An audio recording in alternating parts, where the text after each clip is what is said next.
Good evening. Good evening, everyone, and welcome to Atlanta Black Pride presents Who Will Be Your Next Mayor? We are so excited that you're going to join us tonight in what will be an amazing town hall conversation between our candidates. I will be moderating myself, Dewayne Queen, and I have a co-host with me this evening with Dr. Elijah Nicholas. So Doc, so good to see you. So glad you are here with me. And good to see you as well. Here. Thank you. We are here with our candidates and the people of the hour, Congressman Dickens and Madam President Moore. Thank you both for joining us and taking the opportunity to sit with us tonight. We really appreciate it. And we look forward to, first and foremost, congratulations on making it this far. Thank you. You're very, very welcome. I mean, I know that it has been strenuous. I know that Councilman Dickens mentioned that he has been running all over the place. I know for a fact, because I have seen Madam President in certain spaces this run. I know that you all have been running ragged. So I know that the holidays are going to be a great opportunity for you to rest, hopefully. So we won't take too much of your time tonight, but we are so excited that you would take the opportunity to join us. We are just going to dive right in to get right into the conversation. And so I have a one question that let me explain the layout for tonight. You will have 60 seconds to answer your question. And then if there is a follow-up or rebuttal, you'll have 45 seconds to answer that. But first and foremost, we'll ask you to introduce yourselves for those that don't know you or may not be familiar with your campaign. It will give you a minute to do that. So we'll start with ladies first. We'll start with Madam President. We'll start with her first, and then we'll go to Councilman Dickens. Your time starts now. Okay, so Atlanta Black Pride, thank you for this opportunity to share with you. My name is Felicia Moore, and I want to be our next mayor. I come from an HBCU, Central State University, Pledge Alpha Kappa Alpha sorority, went home and then came to live in this wonderful city and haven't looked back. I love our city, and as we all know, we're at a critical point. We certainly have a brand issue with the crime that's going on, and I want to address that. We have an issue with our city services. I know you're all tired like me of cussing every time we hit one of those potholes in the street. We need to fix and clean up our city so that it's inviting to our guests and visitors and ourselves. And we also need to make sure that we're doing things transparently, ethically, and with accountability at City Hall, because we have to build the public trust for the difficult things that we have ahead. We have housing affordability, infrastructure needs, as well as a very well-growing unsheltered population in our city. And I'm sure there's many issues that are near to dear to your heart that we also want to address. Thank you, Madam President. Same is said for Councilman Dickens. You have 1 minute. Well, good evening, Atlanta Black Pride. Thank you for having us on. I am excited to be here with you. I am a native of Atlanta, born and raised in Southwest Atlanta. I went to Atlanta Public Schools, first in my family to go to college when I went to Georgia Tech to get a chemical engineering degree. I am a Kappa, a member of Kappa Alpha Psi Fraternity Incorporated. And I am a dad and a deacon of a church. And I'm also in technology. I'm the Chief Development Officer for TechBridge, a nonprofit that provides technology solutions and training for low-income individuals.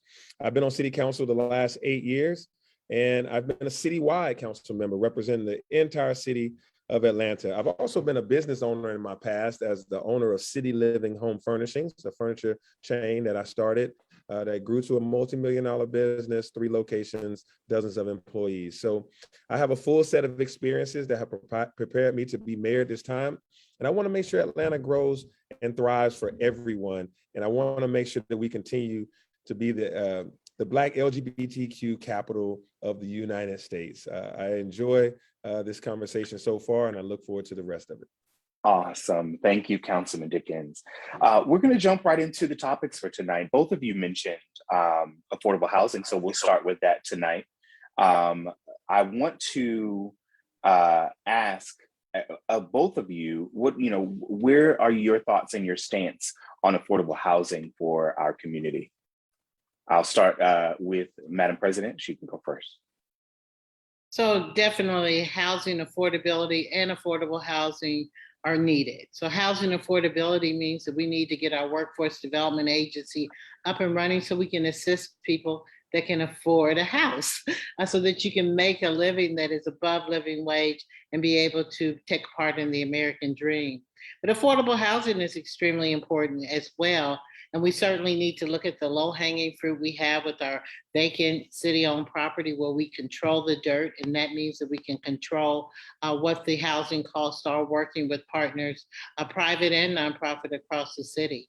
I certainly am proud to have the endorsement of NACA, which is a housing advocacy group that is willing to help provide affordable housing units and money to people to be able to get those. We have housing authority property that's vacant that needs to be built. And we can use that as well as land bank authority property for unsheltered people, property for people on the lower income strata, working class people, people who need workforce housing, as well as the people in the middle income who can't afford the housing that we have out there because it's so high. So there's a whole lot we need to do to provide it. And I'm looking forward to doing that as mayor. Thank you, Madam President. Councilman Dickens, your response to the question? Yes, I definitely want to make sure that we build and preserve 20,000 units of affordable housing over the next 8 years. Atlanta Magazine has called me the affordable housing champ because of all of the work that I've done in affordable housing over the past 8 years, developing policies like $140 million worth of housing opportunity bonds, senior rehab programs that I've developed that keep seniors in their homes by giving them $30,000 worth of repairs. I want to make sure that we also do senior tax freezes and legacy residence tax freezes so that their assessed value doesn't continue to go up when someone next to them buys and builds a bigger house. We need to make sure that we keep those taxes under control. But I'm going to build on 800 acres of vacant land that is around our city at the Atlanta Housing Authority. We have Bankhead, Bowen Homes, Herndon Homes, Hollywood Court, Inglewood, all these places we're going to rapidly build on with nonprofit and for-profit developers. We're going to build mixed income communities that people can live in. And also where there's already pockets of affordability, we're going to incentivize those landlords not to increase the rent when they put stainless steel and granite in them and put some paint on them. They don't need to increase those rents for everybody. We need to preserve some of that by using tax credits and tax incentives. Also, HOPWA, our housing opportunities for persons with AIDS, the city has been struggling to pay on time. We need an engineer to solve these problems so that the city can get back to paying within 30 days because these nonprofits that are providing a great service are on the brink of falling apart because of the city's inability to cut a check on time. Thank you, Councilman. As a follow-up question to that in affordable housing for the both of you, as Councilman mentioned that there are organizations that help teens, youth, and young adults, as well as the trans community with affordable housing, how do you help, how does your administrations plan to help these organizations moving forward with helping the homelessness within the LGBTQ community specifically? I'll start with Councilman Dickens.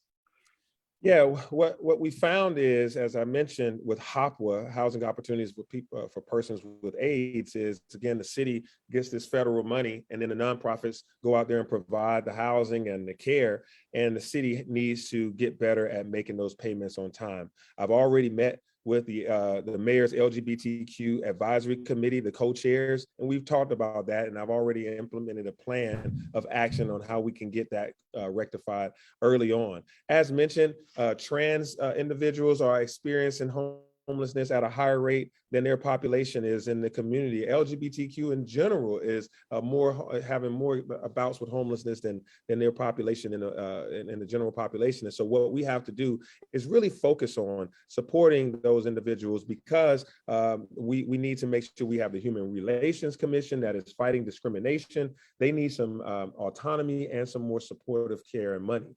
So also we have to really depend on Atlanta Housing Authority to make sure they don't have any discrimination or challenges with allowing people to sign up to get housing, rental properties, as well as for sale units. So when I'm mayor, I'll be focused on making sure that our housing authority and our LGBTQ advisory committee are working hand in hand, as well as with our Human Relations Commission.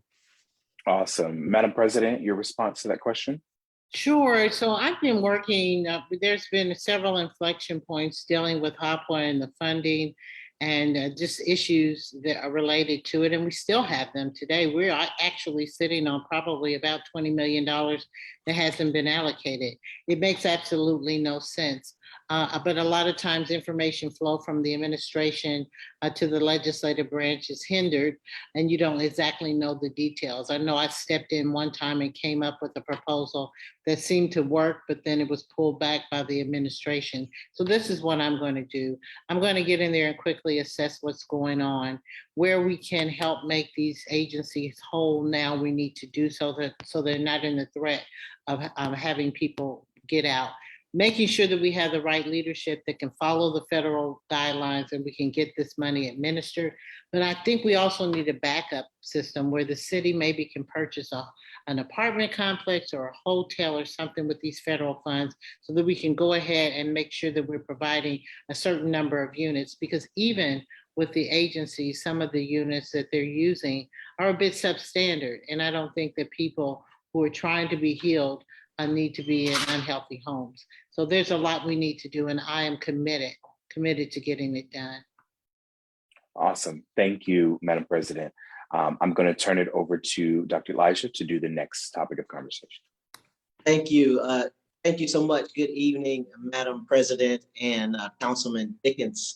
Thank you so much for having me. My name is Dr. Elijah Nicholas. My pronouns are he and him. And so I want to build on the affordable housing discussion and really shift the conversation towards economics, because we all know that we can have affordable housing, but if we don't have the job to pay for our housing, then it is a moot point. And so I want to just talk about the perception and actually the facts that show the disparity in income in the city of Atlanta for Blacks versus whites. Research shows that there's a 3-to-1 ratio for whites as far as their income versus Blacks. And when you break that number down for the LGBTQIA plus community, it's an even larger disparity. I'd like for you to talk about, if you will, what your economic plan is. Who would you like it to go to first? You can start first, Councilman. Yeah, I think this is the most critical issue of our time. Along with crime, we have to overcome this economic disparity that we have. We have to practice economic inclusion so that we build an ecosystem that works for everyone. We have a tale of two cities, a lot of prosperity, but a whole lot of multi-generational poverty. And that poverty tends to have the lens of African-American people at the end of that.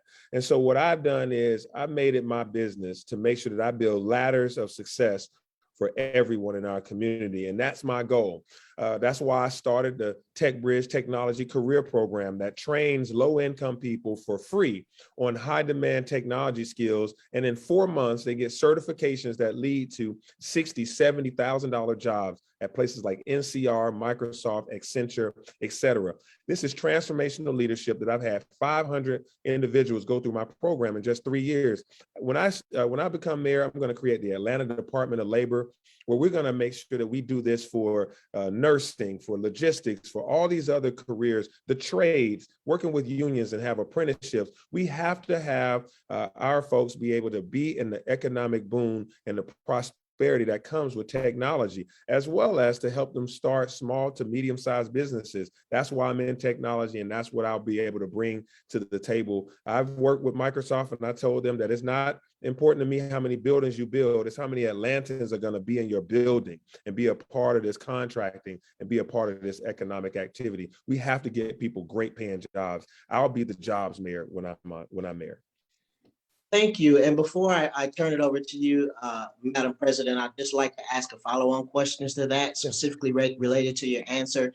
And you mentioned the 500 people that you have brought on through your program specifically. Can you talk about your experience specifically with the LGBTQIA plus community and what percentage of that 500 was represented by this community?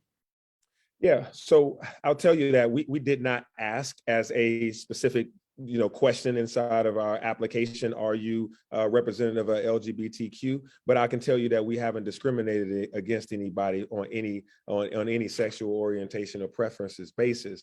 I can also tell you that we do know how many individuals were African American, in that we're over 80% African American in the population for that 500. And we also have a number of veterans and others. So we did get some qualifiers, because this program is funded by grants and also funded by corporations.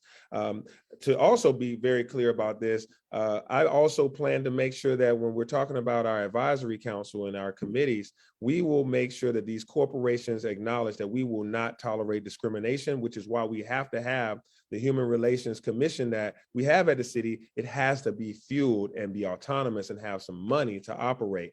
We have it, and it's kind of toothless at times when we don't feed it what it needs to be able to flourish, to fight discrimination, and to make sure corporations as well as City Hall functions in a way that doesn't discriminate against people on the basis of sexual orientation. And so that's where I'll be with that. But I can't tell you exactly how many out of the 500 were LGBTQ. Thank you. Thank you for that response. I appreciate and look forward to, if you're mayor, you having a plan in place to make sure that we measure the number of LGBTQIA plus jobs and resources that we get. So thank you for that response. I'd like for you to answer that, Madam President.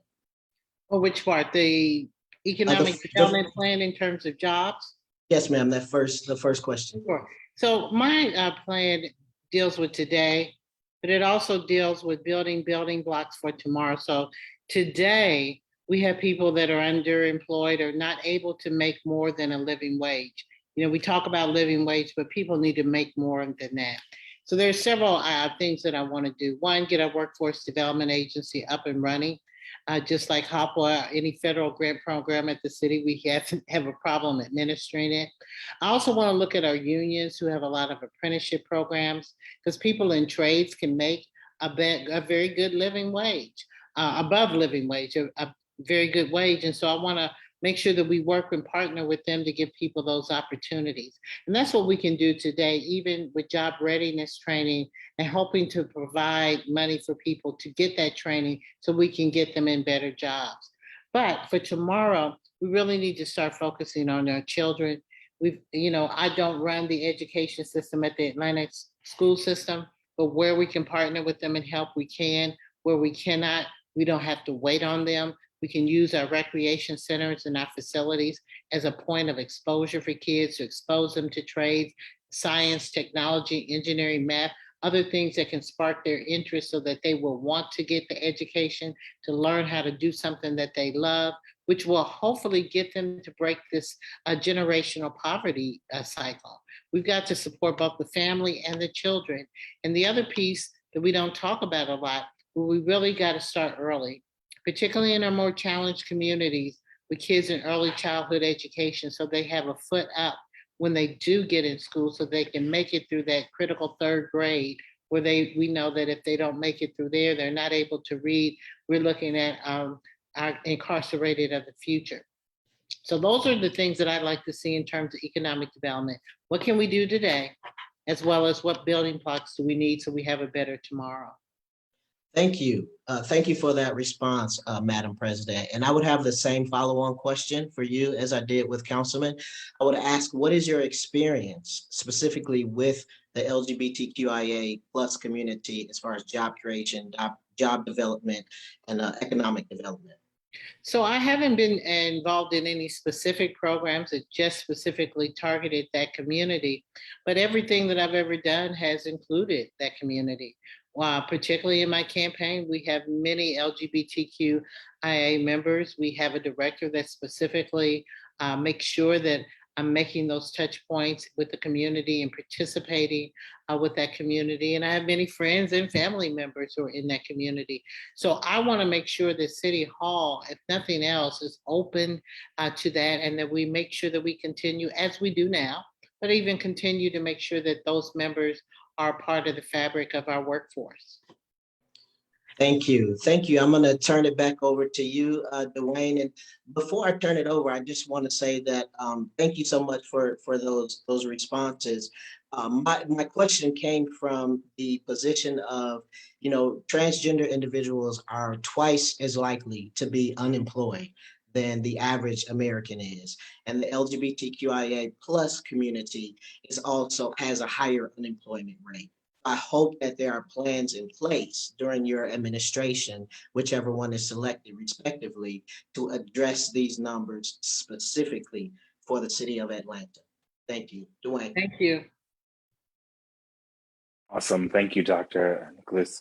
Our next topic is going to be healthcare, and specifically, with the rate and numbers of the things that are pertinent to the LGBTQ community, like HIV and things that are happening in our city. And so I would ask of both of you what your plans are to help with education, to help with prevention, and to also help with the ability for people to get resources that are necessary for us in the community. I'll go ahead and start with Councilman Dickens, since Madam President just went last, so she can take a break to breathe, and then we'll go to Madam President.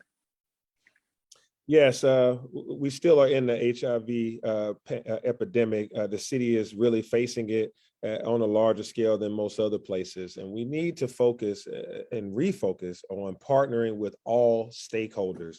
The county health department has been helpful for me in the past when I was the chairman of the Community Development Committee on City Council for 3 years, where we really did do a lot of work to make sure we gave education to the public about HIV/AIDS prevention, but also care. Really working with the community leaders that have a great hold on, things that we should be communicating about even more, about testing and about opportunities for people to get educated about HIV, and then working with nonprofits and other service providers, so the city can directly use our voice, use our bully pulpit to be able to communicate what is already out there by some service providers and the nonprofits.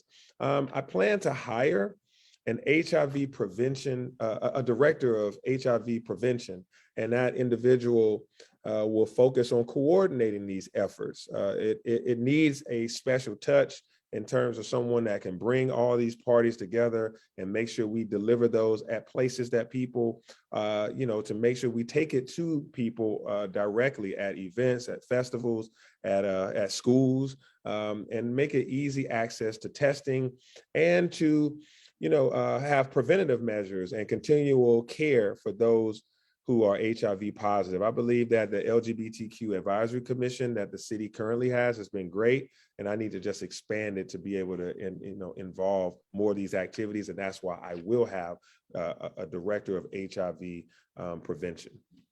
Awesome. Thank you, Councilman. Madam President, same question.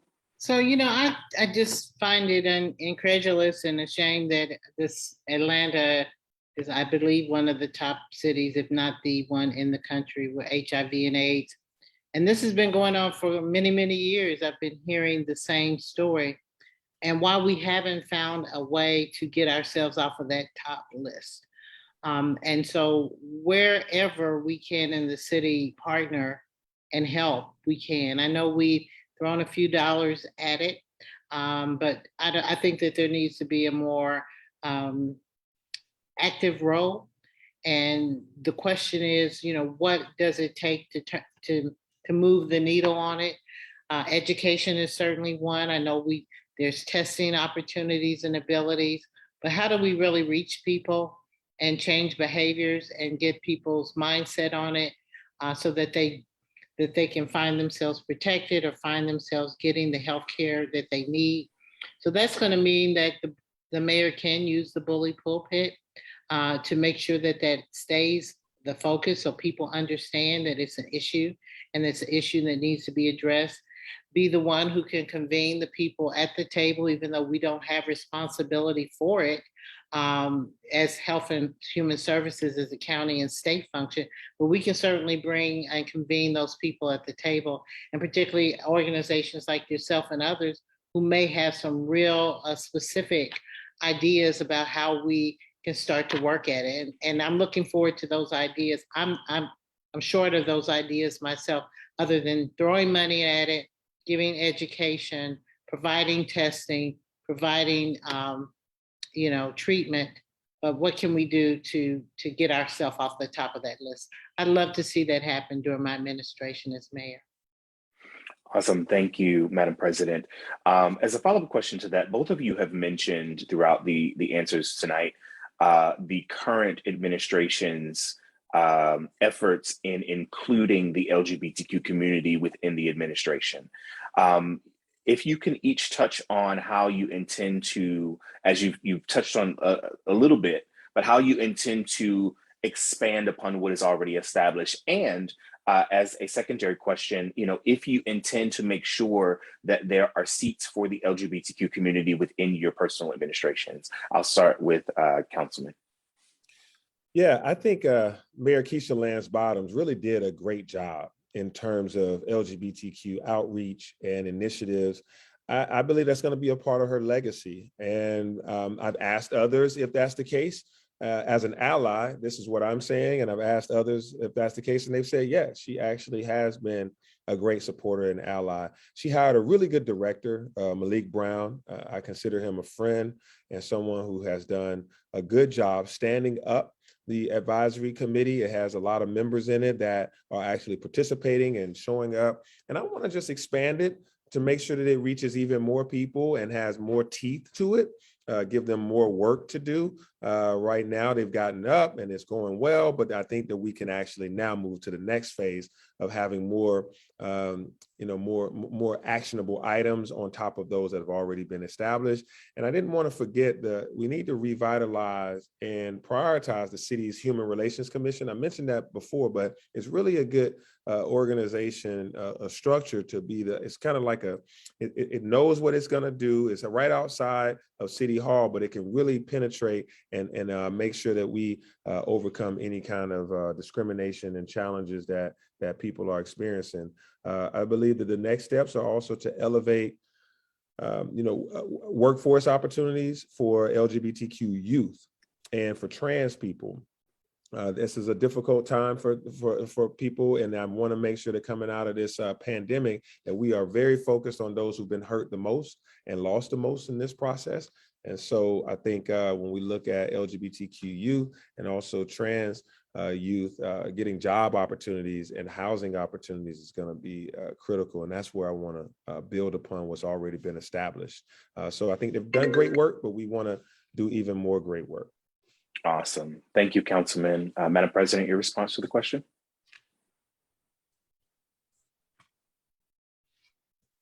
Sorry, I had myself muted. That's okay. You're going to be talking about it in opportunities. And so, I'm very open to, and I don't think that there's a special subset of anyone, particularly those in the LGBTQIA community. If I have a position or positions open in my administration, particularly in the mayor's office, that can be filled by someone who has the qualifications to do so. And I would hope and would, from the top, demand that any of my commissioners be willing and open to doing the same thing. And I think that we just have to start that. And I know someone mentioned, I forgot earlier, about the transgender community and how they're having a hard time finding jobs. And I think, the city should model by, making sure that transgender persons are able to have jobs there. Once people start seeing and interacting with people in that community, then it will become more common than not so common. We do have a lot of LGBTQ people in City Hall that work for City Hall, but I'm really very open to expanding that. I believe that our city government needs to reflect the diversity of our community, and that is a part of the diversity. Awesome. Thank you so much, Madam President. Dr. Elijah, you have the next topic ready for us?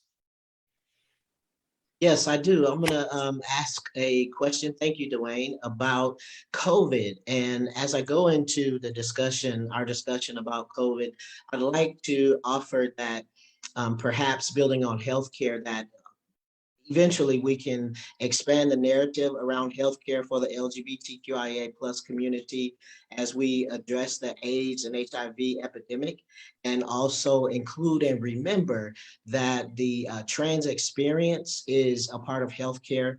The transition part specifically is very important, and it's something that many individuals don't have access to. And so as we talk about COVID, I'd like for us to just keep that in mind and ask you what your plan is with COVID. Keep it in mind that, many people were secluded during the pandemic, specifically in the LGBTQIA plus community. People didn't have access to healthcare or access to many things. So what is your plan for addressing these things? Can I ask, are you asking Please. plans to address the Address ability to get to healthcare options, or plans to address COVID in general? Let's talk about COVID in general, please. And we'll So- start with you, Madam Yeah, President. so my plans to address the COVID in general is first and foremost to follow the science, to listen, to see where we are with a pandemic, which we know has ebbed and flowed into different waves, where we are now, I think, of feeling a bit more freer, but I'm hearing it may be surging in other parts of the country. What I would love to see is to get our employees back in City Hall in a safe manner, where we definitely require masks and distancing requirements, but also allow the public to get back into City Hall and be able to interact. I certainly would love to make sure that we incentivize our employees to be vaccinated. I certainly want the cabinet that I have to model that behavior by being vaccinated, so that we're holding ourselves and being safe. And I also want to make sure that we're dealing with the public and providing access, making sure that our healthcare partners, which would be Fulton County and the state, making sure those resources are available to my citizens. Again, we don't control the state or the county, but the bully pulpit of the mayor can certainly be used to make sure that they give those resources to the constituents that we serve. And that's the role I think that I see, particularly with COVID testing, as well as vaccines and education. Thank you. Councilman, please. Can you repeat the question again? I apologize. Absolutely. What is your plan for addressing COVID-19, its aftermath? Yes, we are still in it. We're still in the pandemic, and it's important for us to, we have the CDC in our backyard. It's a part of our city, and we want to make sure that we adhere to the science. I'm an engineer, and it's important to me to follow the science and data. And when we do that, at times we've had disputes with the governor. I was sued, the mayor was sued, and council president was sued because we disagreed on how we should handle COVID. But going forward, our essential workers have to constantly and continuously be protected, which a number of members of the LGBTQ community are essential workers, whether they're in police or fire or even working at the grocery store is an essential worker because they're working all day, even despite COVID. So what I like to make sure that we do is continue to make sure people have access to COVID testing and promote the vaccine. The vaccine is free. Dispel the myths about the vaccine in all communities. Take it to people where they are. We're doing a good job, but we have to even do a better job to make sure that we fight this pandemic with data and information and access to vaccines and to testing. I think that there's also something we have to talk about is the amount of crime that has occurred during the pandemic and how it's affected LGBTQ community members the most. There's a disproportionate amount of violence that has been committed towards this community. We've seen it in other cities, and we've even seen it in our city where people have been targeted and other crimes have occurred, especially Black trans women. So what I want to do is make sure that, as I'm doing now, is elevating my voice to say this is not right, and that we have to stop this crime wave, and we have to stop the part of this crime wave that specifically is a hate crime, and we have to call it that. And this is why I have my Safe Streets plan, which is a balanced approach to safety and justice, which also includes more officers, but having those officers be trained in a 21st century way that they have racial sensitivity as well as sensitivity towards various sexual orientations. And so the city, we just did we created an office of violence prevention. And this now needs to make sure that as it gets off the ground, it includes a focus on LGBTQ violence and violence against Black trans women specifically in this program. So over and over again, a number of other things I'd say about it, but making sure that when we're talking about COVID, we have to think about all the individuals that are affected, whether that's with workplace issues or with crime or with housing, because a lot of evictions, are potentially could occur coming out of this pandemic. So the resources that we have, being very forward about making sure that our LGBTQ communities get the data and the information that they need to apply for grants to, make sure they get their rent paid.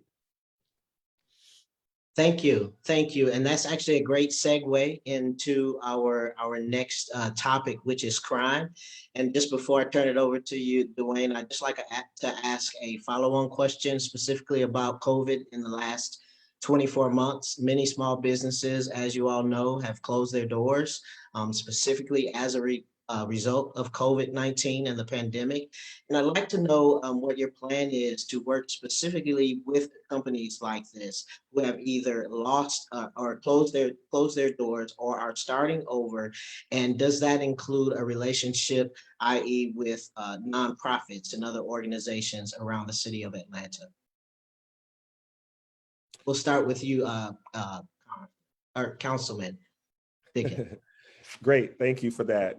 I have a special place in my heart for small businesses because I owned one for a decade, started it from scratch, and it was in furniture. So this matters to me, and I had to close it because of some conditions that were similar to a pandemic. It was a global recession.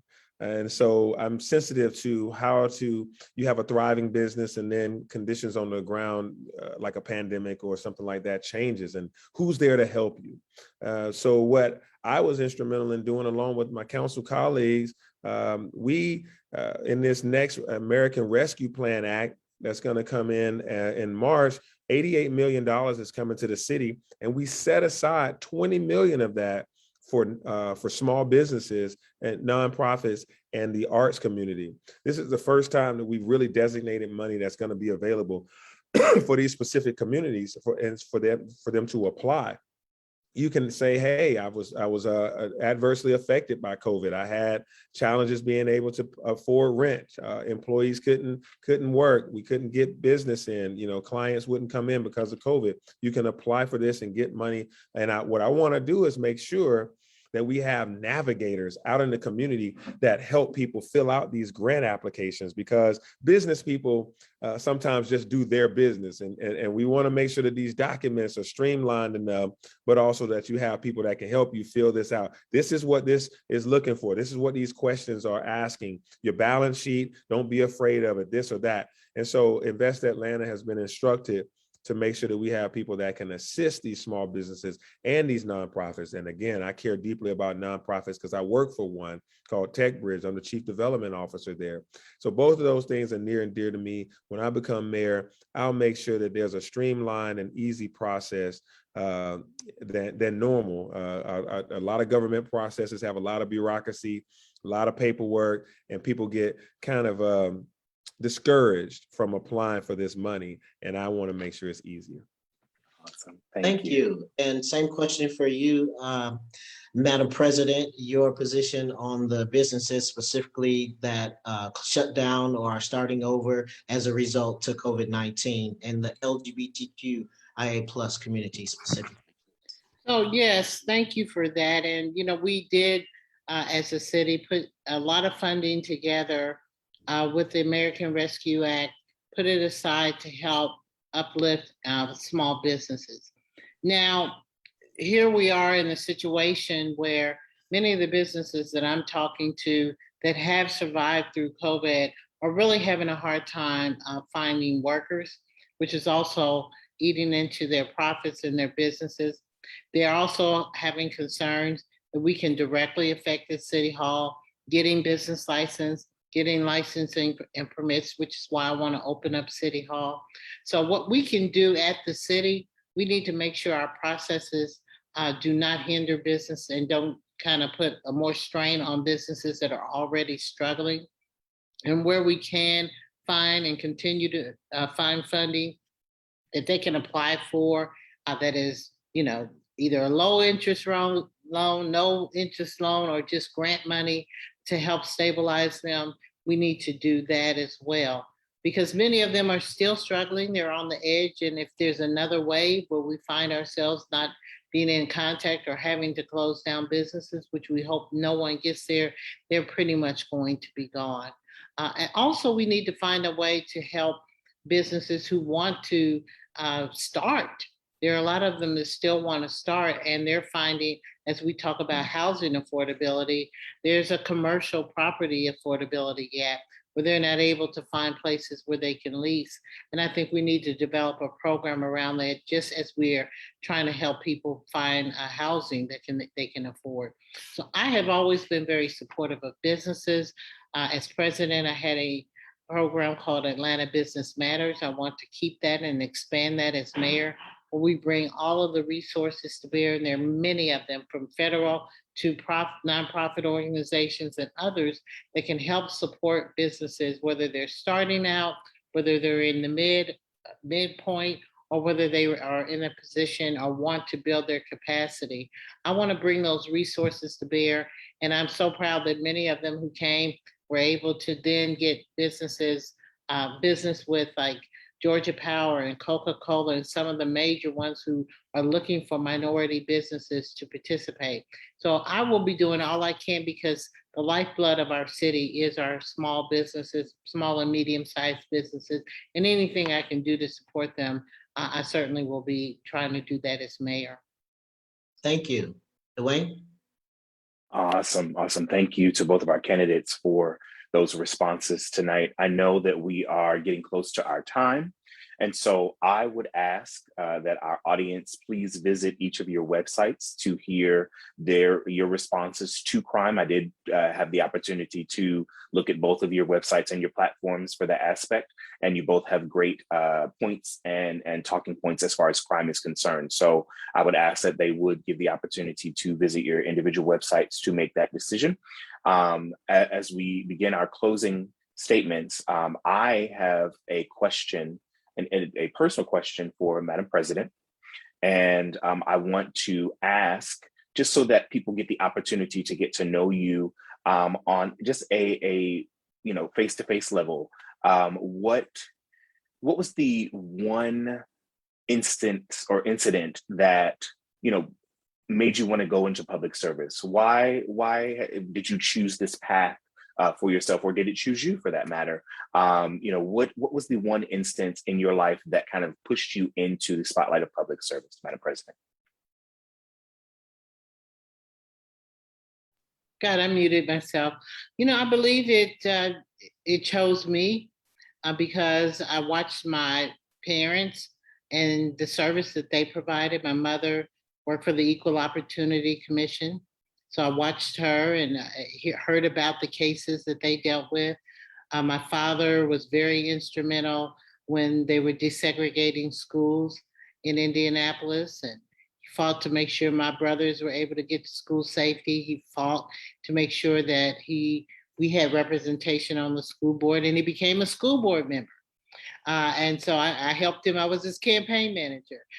So then when I moved to Atlanta and I moved into my home, my parents drove down with the U-Haul, and a gentleman drove up and said, "We're having a neighborhood meeting." Dad said, "Mom and I will keep unpacking. You go with him." And I did, and I came back president of the neighborhood association, then chair of the neighborhood planning unit, then working at City Hall as a council member, and then stepping up to serve to be the council member I wanted to have as a council member and president of council now. So, it just evolved. I just stepped into the roles as I could to really do what I love, and that's serve people. And I believe it came from watching my parents serve the community. Awesome. Thank you, Madam President. Dr. Nichols has a question for Councilman Dickens. Yes, it's the same question. You know, politics can be a thankless job as well as other servant-led positions. So, you know, why politics? What was your defining moment that made you say, this is it, this is what I want to do? Yeah, thank you, Dr. Nicholas, for that question. You know, I was born here in Atlanta to a single mother that was a union worker for the phone company. And I saw her go through various things that they fought for. And so they would picket and they would always read the newspaper and talk about the issues of the day. My mom took me to Sunday school and church. So I always was amazed by these individuals and their acts of bravery that's in the Bible. And so service to me, you know, politics is really public service. It's just how to help people along and to improve the lives of folks. So when I got to college, well, actually, I'll say before I got to college, I told my mom when I was 12, she said, I thought I was 16 when I said I want to be mayor of Atlanta one day. She said I was 12. She told that to the newspaper a couple of months back, and I couldn't believe it. I forgot. I thought I was 16. She said, when you were 12, you said you wanted to be mayor because we met Maynard Jackson in the grocery store. And you were just amazed by that he was the guy on TV and also the guy that was so nice and that he ran the city. You said you want to be mayor. And then when I got to Georgia Tech, I was the head of Kappa Alpha Psi. I was the president of Kappa Alpha Psi. I was on the SGA, and I started doing all these things that helped us serve constituents. And then I was the neighborhood president, the MPU rep. All these things just kept growing in my service. When I worked at Georgia Tech, I became the assistant director of Institute Diversity, helping African-American, Hispanic, and LGBTQ students understand their pathway through college. So then in 2013, the opportunity came for me to run for city council. And I ran against an at-large member who had been there for 12 years. And so that was when I got into actually running for office. I was a neighborhood leader. I was over nonprofits. I've been a deacon of my church. All that service was just me trying to live out God's will and helping others. But then when I was elected in 2013 as an at-large city council member beating an incumbent, I just kept on running. And now here we are, council president and I both trying to be mayor. Acting out of public service is really, I don't even think about the politics part. It's just trying to serve people and help our community. Thank you. Dewayne? Awesome. Again, thank you both for those candid questions. I know it wasn't in our correspondence, but I really wanted to give our viewers the opportunity to really hear from you on a personal level and a necessary level. Lastly, as we wrap up tonight, I'm going to give each of you a minute and 30 seconds to do your closing remarks for our audience tonight and to let them know, why you should be the next mayor of the city of Atlanta. We'll go ahead and start with Madam President, and your time starts now. Well, thank you again for this excellent opportunity to share and to have questions that are very specific to your community. And I'm looking forward to working with you hand in hand as our next mayor to make sure, as I said, that we have diversity on all fronts in the city. I want to be our next mayor because we are in a critical situation. The Atlanta that we love, the brand that we have, is threatened, and we have to fix those issues. There are many Band-Aids we put on things in the city of Atlanta, things that we have ignored, cans we have kicked down the road. And frankly, now all of those cans are in the roadway and we can't go down it any further. And we've got to stop and have a mayor who is willing to be focused on those issues and getting those things addressed. And to do that, we're going to need experience.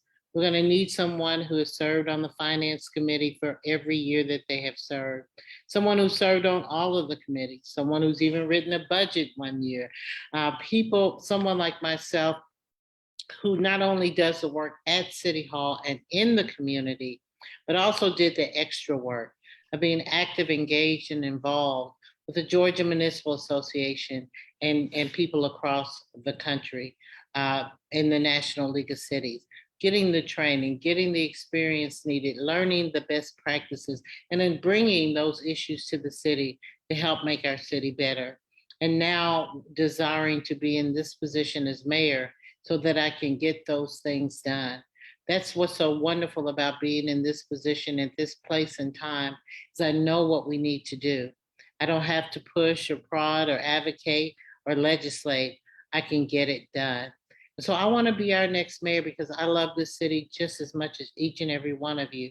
And if we want to keep the city that we love, the city I came to, because I had a desire for the opportunity and the promise that this great city brings, that I love the cachet of being, say, I'm from Atlanta and people are jealous because you're from that great city. We want to keep that brand, and we want to make sure that people want to continue to come here. People want to continue to stay here, live here, play here, and retire from here. I want to be our next mayor because I want to make sure that our city is as great now and becomes even greater later. Thank you again for this opportunity. Felicia Moore from mayor.com. Please visit my website. I love your support. I would love your vote. Thank you. Thank you, Madam President. Councilman. Well, thank you all for this awesome opportunity. It's been a great pleasure to have this conversation with all of you here today. I'm Andre Dickens, and I would love to be the mayor of Atlanta. I believe that this election is about the soul of Atlanta, about the future and the soul of Atlanta. Who are we going to be?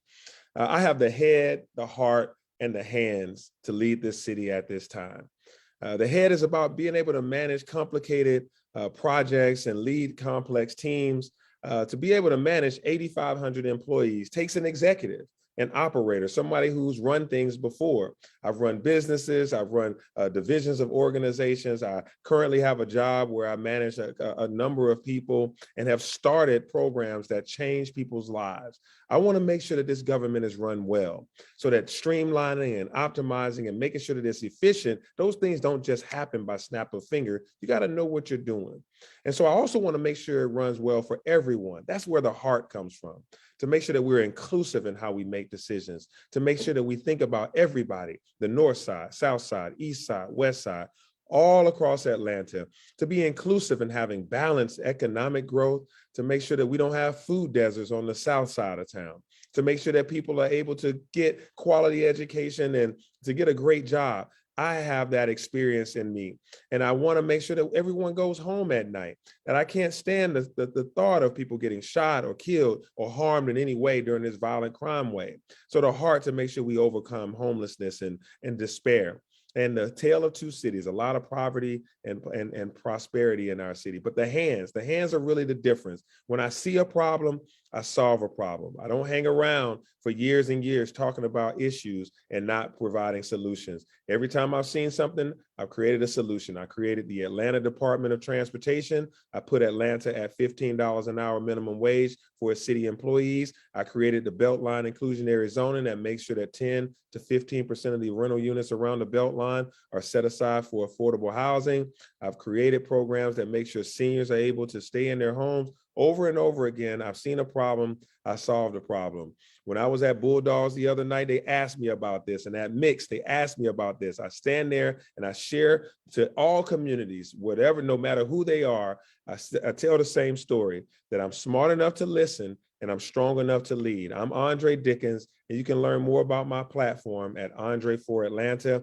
And you can join by volunteering over these next 7 days and go early vote tomorrow from 9 a.m. to 6 p.m. I'm thankful for all of you. And I want to make sure Atlanta continues to be the Black Pride capital of the United States. Awesome. Thank you, Councilman. I know, again, as we've mentioned, this is the stretch into the holidays. And so as Councilman has mentioned, please, if you have the opportunity, tomorrow is the last day for early voting, and make sure that you are, casting your vote, because neither one of these candidates will be elected if you don't vote. So make sure you are out there, and we need your vote. We need your presence. We need your voice to be heard, to exercise your right to do so. I want to take this opportunity to thank my co-host for tonight and my co-moderator, Dr. Elijah Nicholas. I appreciate you, my friend. Thank you so much for taking the opportunity. To our candidates, God bless you. Best of luck to you in the runoff. We're so grateful for both of you and for you being pioneers in this amazing city. And we can't wait to celebrate with either one of you I think you both have proven that tonight. So grateful for your presence. We want to thank Atlanta Black Pride for this opportunity, as well as Swing Arts and Entertainment, March on Georgia, Out Georgia Business Alliance, The Counter Narrative, and WERuradio are our sponsors for tonight. I am Dewayne Queen, your host, and it has been my honor and my pleasure. Have a happy Thanksgiving and a safe holiday to everyone, and we'll see you soon. Take care. Thank you.